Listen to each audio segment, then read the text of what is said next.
Well, hello everybody and welcome back to Julie's Orchids. On today's episode, we're going to be answering a viewer's question. My viewer, Georgia, asked me to go over exactly how I fertilize my orchids in pumice. So that is what we're going to do today. Now, Georgia, I'm going to apologize due to a recent injury. This is going to be a close approximation of how I water my orchids. I normally get a big plastic container and put it on the counter and fill that up with water. I cannot lift my 11-liter containers of water to fill that bucket, so I'm having to modify how I water my plants. But the concept's going to be the same no matter what. So we'll just kind of get into it. Now, I apologize, my TDS meter doesn't show up real good on the video, so I'll just read out what the numbers are.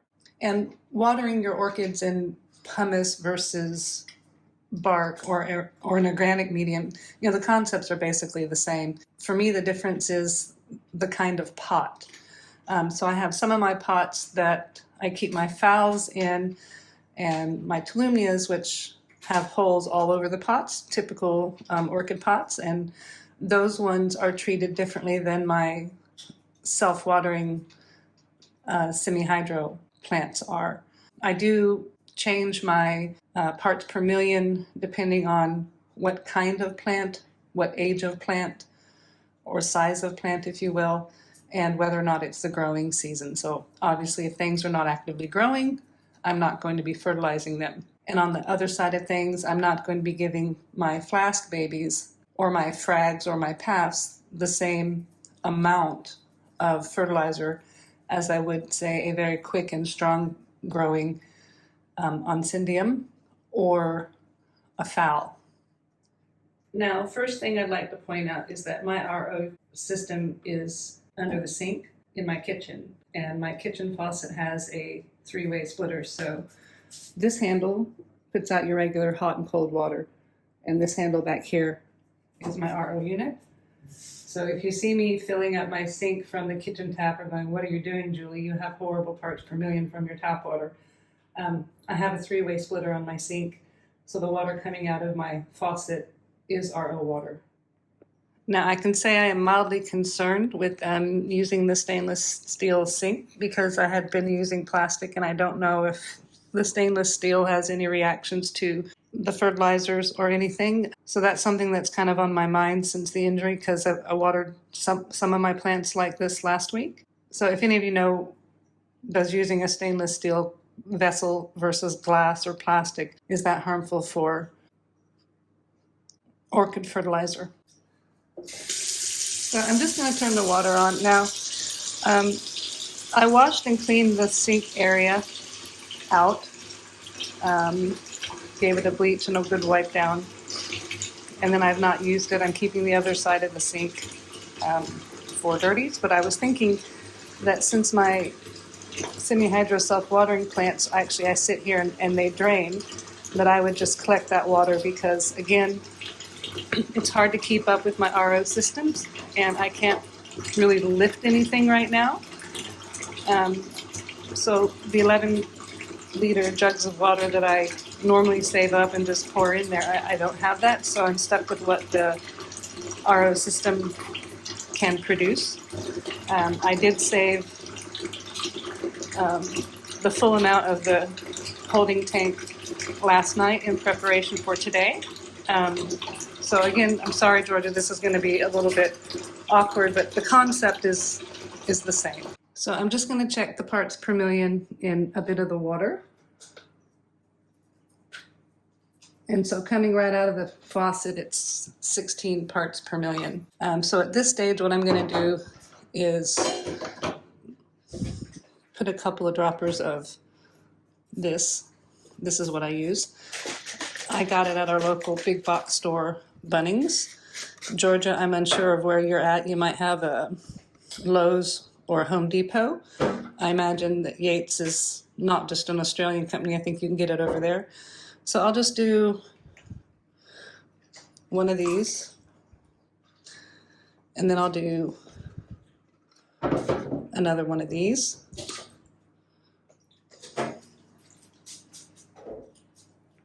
And then I'm just going to mix this around a bit.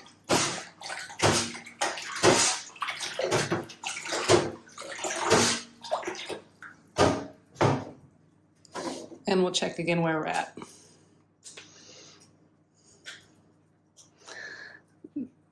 That's put it up to 350. But I want more water in this, so I'm going to give it another 1, 2, because like I said, I'm going to be adding quite a bit more water to this sink. So I'm hoping this will put me up about 500–600. 618.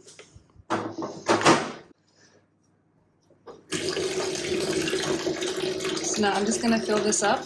And because I don't figure it'd be all that exciting for you guys to watch a sink fill up with water, I'm going to help it along with some RO water I pulled out last night.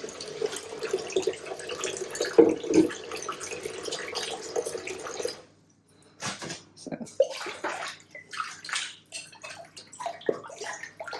got a bit of a mix up.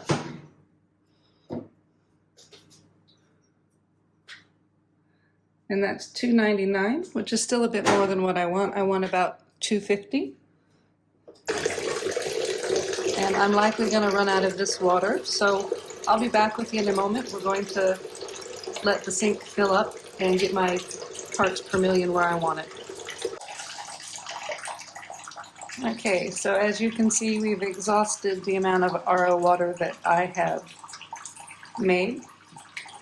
And we're going to turn this off. Give this a bit of a mix around, and then we're going to check our parts per million.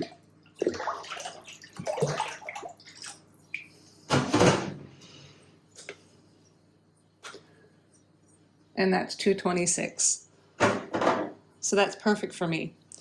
So I'm just going to tidy this little bit stuff up here, and I'm going to go grab some of my phals.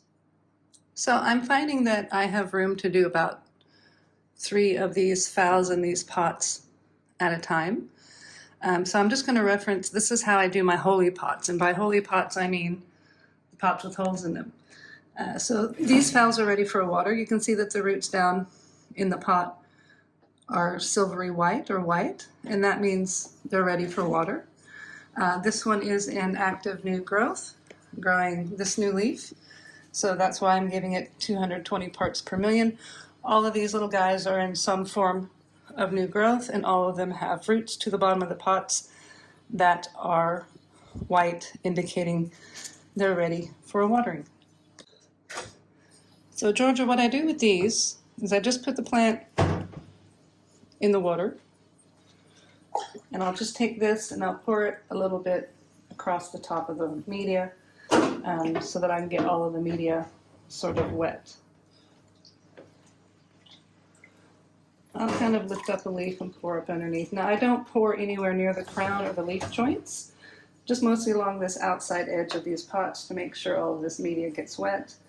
And to me that looks good right there. So this one is going to come up here for a moment out of the way, and we'll come in and do the same thing with this one.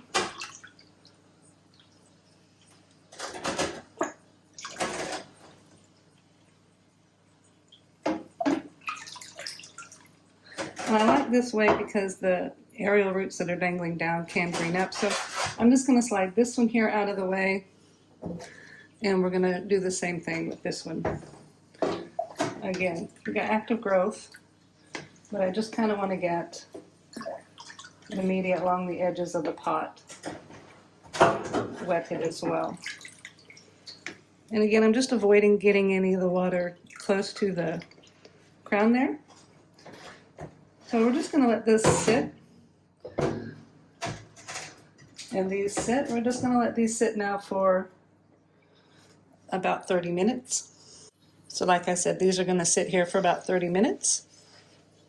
And that gives me time to sort of dust off the leaves a little bit.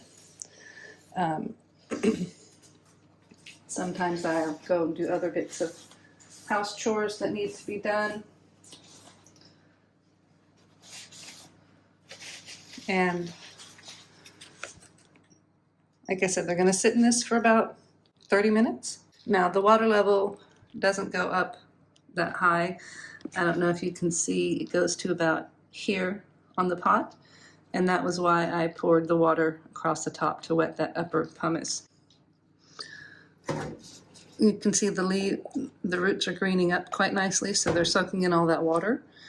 And we're just going to let them sit there, like I said, for about half an hour. And I'll go putter around the house and do some other chore or cleaning. And this is my Saturday morning.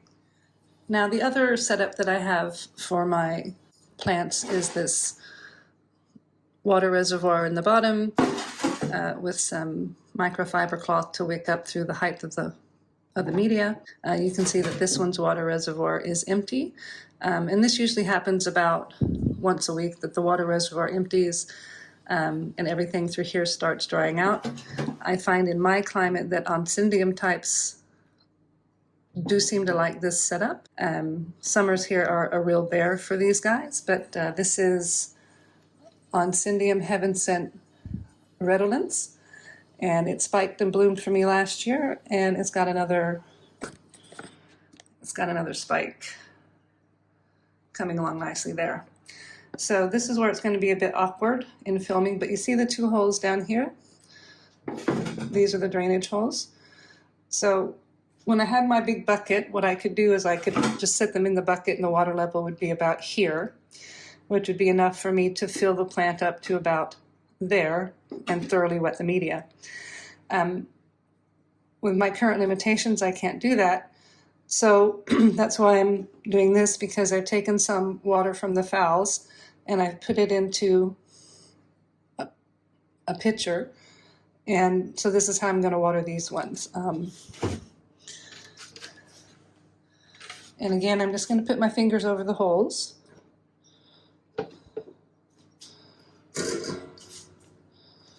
And I'm just trying to work around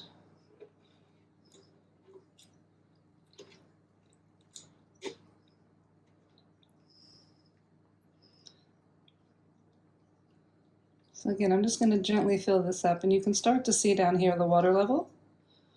And I'm just going to gently keep going